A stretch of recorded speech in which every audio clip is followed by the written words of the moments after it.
সবথেকে বড় খবর, আপনারা জানেন বিজেপি নেতা শুভেন্দু অধিকারী, যিনি এখন আমাদের পশ্চিম বাংলার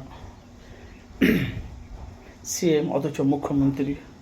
উনি তো এর আগে বলেছে আমরা সংখ্যালঘুদের আমরা কি কাজ করব, আমি তো হিন্দুদের নেতা। কিন্তু এখন পশ্চিম বাংলাতে ওনাকে তৃণমূল পরাজিত হয়েছে। বাংলার মানুষ ভোট দিয়ে বাংলার দুর্নীতি মুক্ত করার জন্য, দুর্নীতিকে বন্ধ করার জন্য, শিল্প কাজের জন্য বাংলার পশ্চিম বাংলার মানুষ ভোট দিয়ে জিতিয়ে শুভেন্দু অধিকারীকে মুখ্যমন্ত্রী, বাংলার মানুষ ভোট দিয়ে জিতিয়ে শুভেন্দু অধিকারীকে মুখ্যমন্ত্রী অথচ সিএম করেছে। উনি এখন হিন্দুদের নেতা নয়, উনি হিন্দু, দলীয়, আদিবাসী, খ্রিস্টান, ডোম, বাগদি, কুলি, বাগদি, খ্রিস্টান, মেয়াদে যত যা ধর্ম জাতির কিসাইয়া যত যা ধর্ম জাতি আছে, উনি কিন্তু এখন সবারই এমএলএ, উনি কিন্তু সবারই এখন সিএম অথচ মুখ্যমন্ত্রী।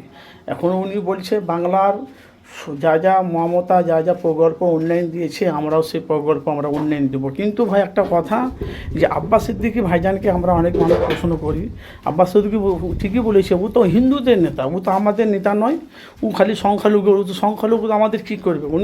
উনি তো মানে হিন্দুদের নেতা, এখন উনি বাংলার মুখ্যমন্ত্রী। তো উভয় পক্ষে মানুষের হয়ে কাজ করবে শপথ নিয়েছে।